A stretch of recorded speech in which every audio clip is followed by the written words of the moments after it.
Your Excellency, President of the Republic of Kenya, and also Chairman of GCA, Makisal, and our dear Professor and all this whole manager of this GCA, Kuyen, and the ministers, ambassadors, ladies and gentlemen. I was not scheduled to speak, so let me just say briefly how I appreciate the leadership and commitment and his own carrying on, working together with the world leaders to make sure that our humanity and our global earth will remain safe and sound. It's not only for Kenya, it's not only for Africa, it is for whole world. I have been often asked by many people around the world since my retirement from the United Nations. It's almost approaching 9th year now. Many people ask me, what did you do during your 10-year service as a Secretary General? What are you proud of? I clearly said that I did my best effort to bring all the leaders of the world, political leaders, business leaders, civil society leaders, to join their hands on the deck together to address rapidly approaching climate change issues. This is what scientists have confirmed, 120%. For me to make sure that my voice becomes stronger and convincing to other people, I should have known what is really happening. I'm not a scientist. I'm just a political scientist. And I'm not an economist. I didn't know much about climate issues. That's why I really wanted to lead by example so that I would be able to convince the people so that what I believe must be convinced by other people around the world, starting from political leaders. There were many political leaders who were not convinced if and whether this climate phenomena was approaching. I visited 5 times Arctic areas. First, Antarctica. 4 times Arctic area, risking my own safety as a Secretary General. I standing on the melting ice. I've been speaking out to the people of the world. The global glaciers, Arctic glaciers are melting. Sea level is rising. We don't have any time to waste. So we must take urgent action on climate adaptation. This has been received by many people gradually. Then I went to Aral Sea. I went to small island developing state in the South Pacific, Caribbean Sea. So you name any place where this global phenomena is now taking place daily and hourly. That's why I was able to lead this campaign. I have been speaking out to, first of all, convince President Bush of the United States. He was not much convinced. Just like, it's quite strange, just like the current President of the United States is not convinced. This is very sad. This is a crisis. This is a global crisis, starting from top and most powerful country. Of course, I'm not here to complain about this. He withdrew from Paris Climate Change Agreement twice, during his first term and after that, second term.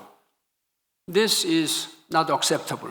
In the name of humanity, in the name of global citizens, I think we must speak out. Speak out. This is what I believe, and this is what many scientists, now small children in the elementary school, they now understand. They are now speaking out. Young generations are speaking out. Women are speaking out. I've been speaking out that addressing this current crisis, like climate change or sustainable development goals, cannot be done by any single country. Any single country, however powerful, however resourceful one may be, cannot do it alone. United States cannot do it alone. European Union, they are the most well-to-do, well-organized countries. United Nations, European Union cannot do it. In such a case, then Africans, of course, Africans are the most hit, most severely hit without addressing anything. So you hold this amount of greenhouse gas emissions emitted by 54 African countries, less than just 5%, while China, 24%, while United States, 15%.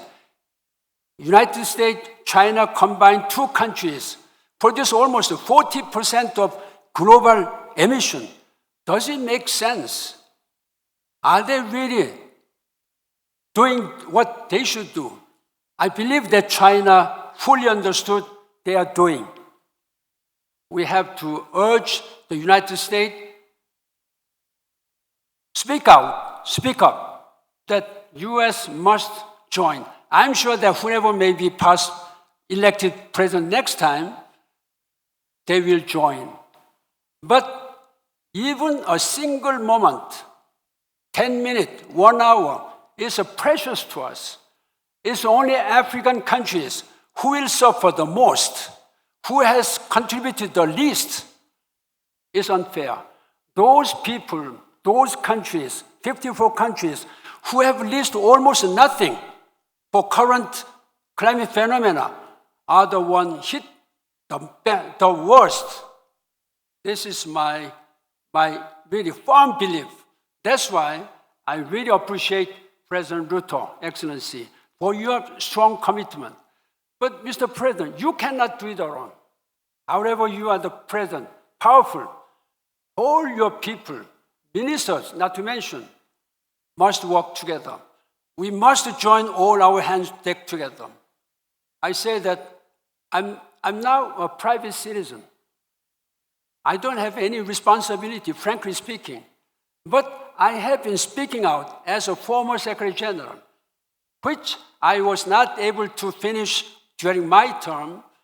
This is my strong commitment. That's why I took up this chairmanship of the GCA, Global Center on Adaptation. That was the first global responsibilities which I took up as soon as I left the United Nations. And I'm proud, as much as I could have done. But ladies and gentlemen, I have only moral responsibility. But those who are sitting here, Morsi, you have political responsibility. President Ruto, you have 100% political responsibility. Please work your comrade, now presidents, prime ministers, and ministers of Africa. When Africans are united, there will come support from other regions. I'm sure that US will join us soon. It's a matter of time. Asians, Chinese, Koreans, all will be there. So ladies and gentlemen, let us work together, joining your hands on the deck, that one day your great children should be proud that my grandfather, my grandmother did all what they should do. This is what your strong commitment. That's why I am here as a private citizen. Now, as honorary chairman of GCA, I will do my best. So I thank you very much, and let us praise President Ruto's leadership and also all of you to make sure that our world, people, and planet Earth the only planet Earth we have found, will be safe and sound and sustainable. Thank you very much for your strong commitment. Thank you.